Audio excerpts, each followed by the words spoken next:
Bien, cuando hablamos sobre la determinación del precio de factura, tenemos que tener en cuenta los tres elementos del costo. Estamos hablando de materia prima o materiales directos, de la mano de obra directa o los costos indirectos, bueno, en realidad, y los costos indirectos de fabricación. Estos tres elementos nos van a determinar el costo de producción. En clases pasadas ya habíamos visto de manera separada qué es lo que compone cada uno de estos tres elementos. Simplemente para recordar, cuando hablamos de materia prima, estamos hablando de aquel material que es esencial para la fabricación de un producto. Sabemos que dependiendo a la industria, vamos a utilizar o materia prima o materiales directos. Cuando veíamos la fabricación del chocolate, por ejemplo, veíamos que en materia prima podíamos empezar nuestro proceso de producción desde el momento de la recolección del cacao. Eh, para nosotros en ese momento estábamos utilizando las semillas del cacao como materia prima. Sin embargo, también veíamos en otros procesos de producción que utilizaban ya las pastillas ya de cacao, pero que estas pastillas ya habían tenido un proceso antes de en realidad de la transformación del chocolate en sí.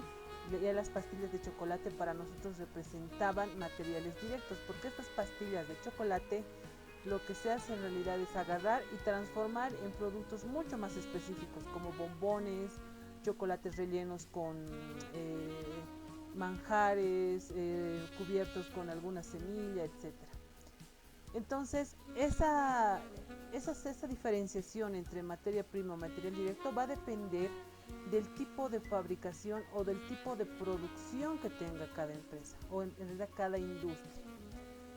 También cuando hablábamos de mano de obra directa, estábamos hablando de aquel personal que estaba directamente vinculado con la fabricación del producto. En el caso de una fábrica de muebles, estábamos hablando como mano de obra directa al carpintero, el carpintero que estaba directamente relacionado, que está directamente relacionado con la fabricación de muebles. Los ayudantes también, porque están igual relacionados con la fabricación del mueble. Cuando hablamos de costos indirectos de fabricación, solo también para recordar, sabemos que estos costos indirectos de fabricación o CIF se dividen en dos. Tenemos la carga fabril directa y la carga fabril indirecta. Dentro de la carga fabril directa tenemos la mano de obra indirecta y los materiales indirectos. Cuando hablamos de mano de obra indirecta, hacemos referencia al jefe de producción, hacemos referencia al jefe de control de calidad. En realidad, esa mano de obra indirecta, al no estar relacionado directamente en la fabricación, pero al realizar una supervisión o control del proceso de producción, pertenece en realidad ese costo pertenece al costo de producción.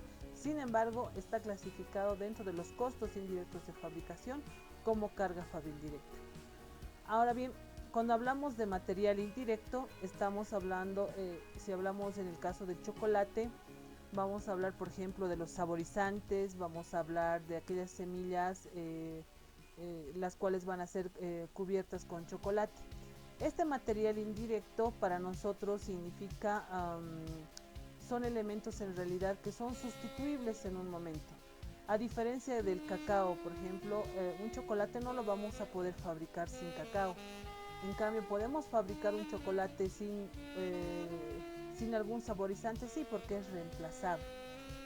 Ahora bien, dentro de estos costos indirectos de fabricación, también tenemos la carga fabril indirecta. Y en esta carga fabril indirecta vamos a encontrar el tema de las depreciaciones. Por eso es que cuando nosotros veíamos el análisis del proceso de producción, ya sea del papel, de la fabricación de muebles o de la fabricación de chocolates, y en el caso de la fabricación de los helados, nos interesaba mucho ver qué tipo de maquinaria estaban utilizando.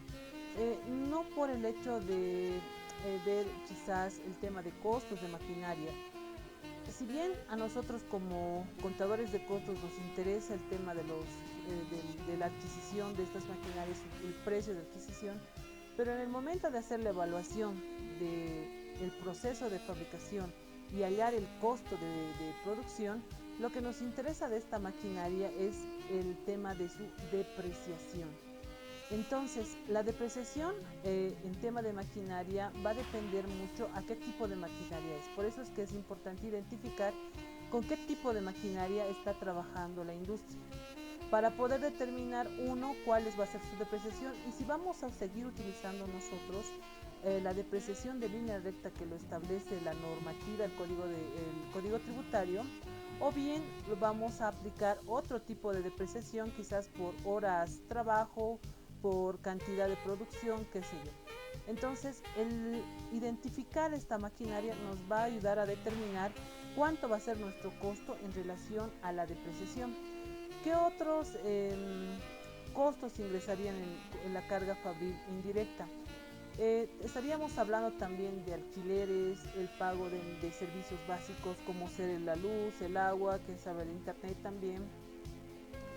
Estamos hablando también de ropa, en realidad de seguridad, para la producción de nuestros productos, en realidad de varios costos en los cuales la industria incurra para la fabricación de un producto. Estos temas ya lo hemos visto a detalle en clases anteriores, es solamente para recordarles un poco.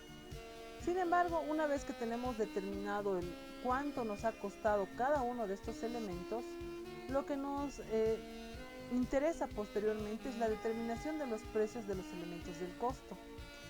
La determinación del precio, una vez concluido un producto, una vez terminado un producto, una vez pasado por todos estos procesos, ya sea en la fabricación de chocolates, fabricación de papel, sabemos que tiene todo un proceso de fabricación. Una vez pasado todo este proceso de fabricación, nosotros vamos a determinar o vamos a tener un costo de producción. Este costo de producción en realidad nos los va a determinar los tres elementos, pero una vez que tengamos este costo de producción, lo que necesitamos saber es el precio, a cuánto lo vamos a vender. Adicionalmente, la industria determinará cuánto quiere ganar con respecto incluso a sus demás competidores. Vamos a hacer algunos ejercicios mucho más prácticos donde vamos a ver, por ejemplo, distintos porcentajes de utilidad que puede determinar una empresa. Entonces, cuando hablamos de la determinación de los precios una vez concluido el producto, está compuesta por los tres elementos del costo. Para su posterior comercialización se realiza bajo dos concepciones. Entonces acá vamos a ver dos formas de hallar el precio de factura. Tenemos en realidad son dos métodos para hallar el precio de factura, el cual nos va a determinar luego a cuánto lo vamos a vender en el mercado como producto terminado, ya tomando en cuenta el tema de los impuestos, en nuestro caso el IVA, que tiene una alícuota del 13%.